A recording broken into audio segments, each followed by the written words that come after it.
I like uranium right now. Not telling anybody else to buy it, but when I think about those type of things, like that makes sense to me. And then going back to the patience thing, does that mean uranium jumps 20% again tomorrow? No. Is it going to be up a lot in 6 months? I don't know. Probably not. If we need that to build those plants, and how you say Department of Energy is pushing to build those plants, then there's not so much uranium production in the whole world. There's not so much uranium production in the whole world, and we're going to need that to power these plants. So there's money there in the future, and I don't mind instead of buying what everybody else will buy and getting an average return because everybody else is doing it, they'll get an average return by definition. Yeah, I'd just rather be patient, and maybe I have very small returns for a year or two, but now we need to bring a bunch of plants online, and what does that mean for the price of uranium? It's going to be very good. It's going to be very good. So I don't mind if I'm making an okay return or a below average return in the short, because I don't know the fucking timing. But if you wait around for the thing to go up, Palantir, look at the Palantir stock. It went from 20 billion to over 400 billion. It's up 23x in like less than 2 years. So that, maybe it can go up more, but I think I missed it. I think I missed it. It's probably not going to go up another 23x. So by the time you see things like that, it's too late. You got to see something. You got to think a step ahead and a step ahead and a step ahead, and buy some of the supply chain, before those big things happen. So I think this is something people are still sleeping on, because half of the country thinks that we're going to run the world with windmills and solar panels, and it's just not true. It's just not true. The technology is not there. The build-out time is still significant. There's a lot of collateral damage, and the shit just doesn't work that much. So it doesn't work the way that they pretended it did. So I think it's going to be nuclear, and for nuclear to work, my understanding is you need uranium. So that's where I'm putting. It's one of the things that I'm putting significant money at the moment. Speaking of, they just announced the closure of the Avampa solar plant, and the DOE is running 11 nuclear projects for the reactor pilot program. So that's within the next year that he was talking about. But overall, I think, the longer I've spent in the ecosystem, the last 2 years, and the more time I've spent interacting with you and your guests, something that's always reinforced is that it's amazing how much you can do above what you originally think you can do. When it comes to scaling the business or working on some of the things, being a single parent and all the other things that come with that, attending the coursework, attending the conferences, like at first I was always telling myself, I don't think I can do more. But every time I put on a little bit more, you figure out a way to optimize, you figure out a way to make it work. I guess, how do you find the limit other than just keep doing more until something breaks? But I think the big hesitation I have in doing that is I don't want to get to the point where I'm not meeting commitments to people that I've committed to. Kind of, how do you find that line without doing it? Because I don't want to break my word to people. So I want to keep doing more, and I need to keep doing more, but I also don't want to break my word to people. Prioritize who is more important. And you only have 24 hours in a day. So we got to choose. I do the same thing.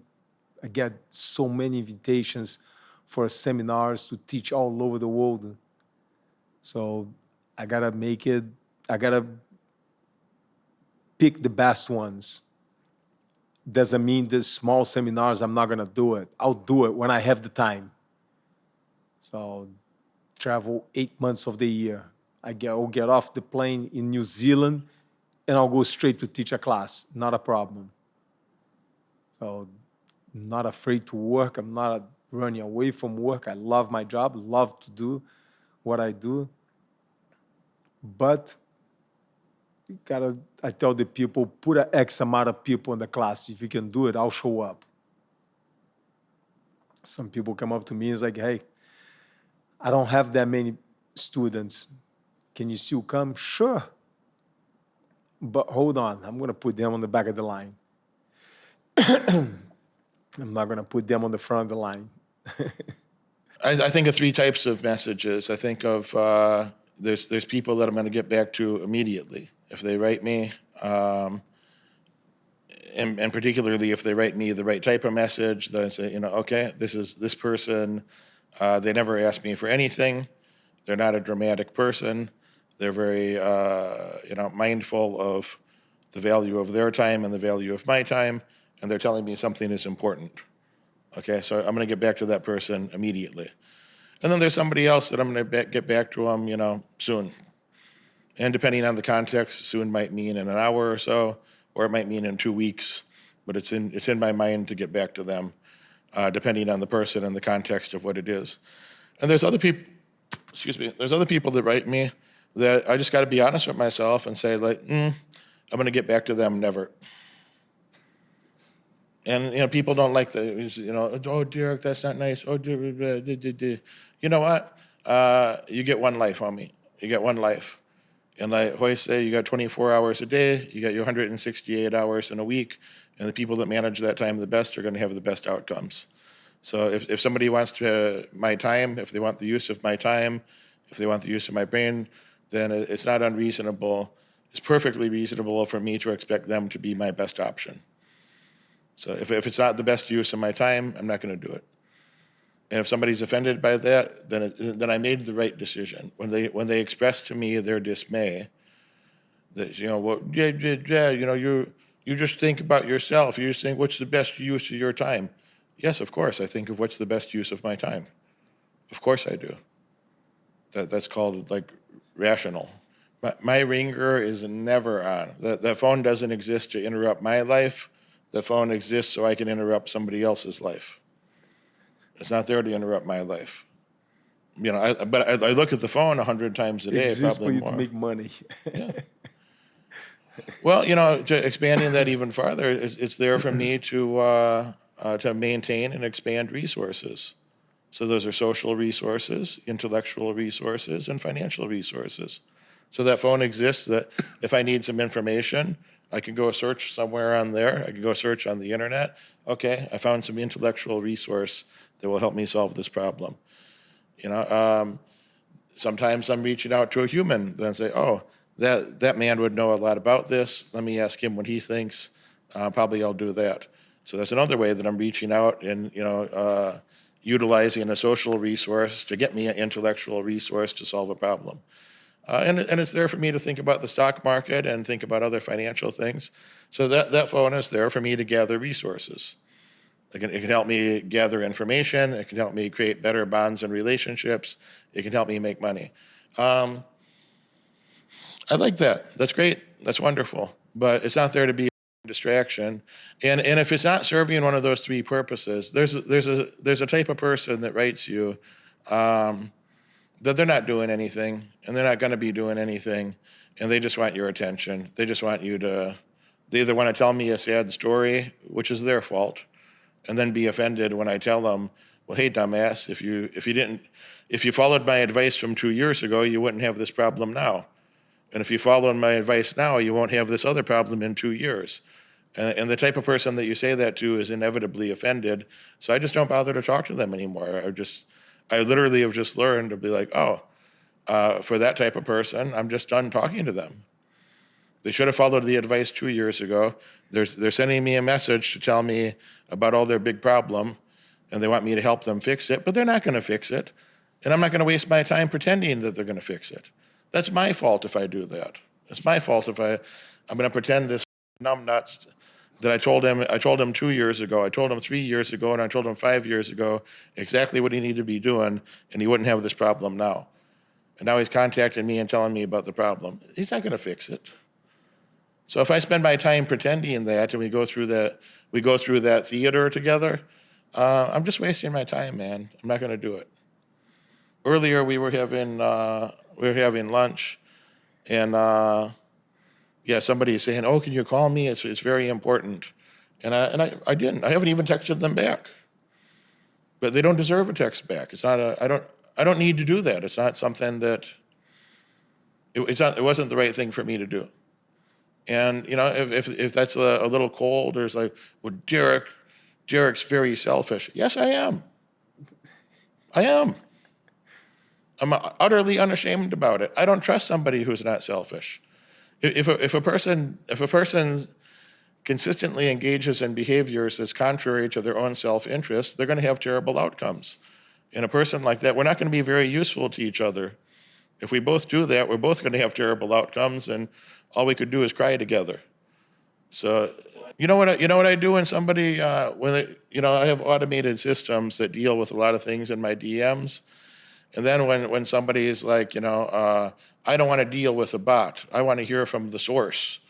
I need to talk to Derek himself, before I purchase this thingy.